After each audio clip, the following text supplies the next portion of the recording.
ஏசப்பாவின் நாமத்தினால் நான் உங்களை ஆசீர்வதிக்கிறேன். பிரியமானவர்களே, ஏசப்பா நேரடியாக சொன்னது பேதுருவை பார்த்து, நீ பேதுருவாயிருக்கிறாய், உன்மேல் என் சபையை கட்டுவேன் என்று சொன்னார். அந்த பேதுரு தான் சொல்லுகிறார், ஒயில் எழுதி வைத்திருக்கிறார். என்ன என்று?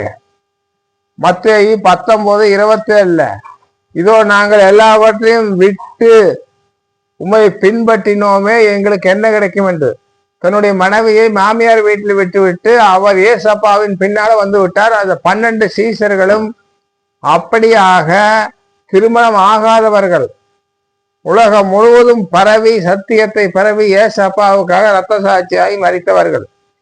அவர் மேல்தான், பேதுரு மேல்தான் சபையை கட்டுவேன்னு சொன்னார். பேதுரு தான் சொல்லிக்கிறாரு, நகையை போடாதீங்க, உயர்ந்த வஸ்திரம் தரிக்காதீங்க, மயிரை பின்னாதீங்கன்னு சொல்லியிருக்கிறார். அவர் மேலதான் சபையை கட்டுவேன்னு சொல்லி இறக்கிறார். அதனால பிரியமானவர்களே, ஆன்லைன்ல ஒருத்தர் சொல்றாரு, டிபிஎம் பெந்தகோஸ்துல மீசை வைக்கலாமா, மீசை வைக்க கூடாதுன்னு சொல்றாங்க, வசனம் அப்படின்னு எல்லாம் சொல்றாங்க.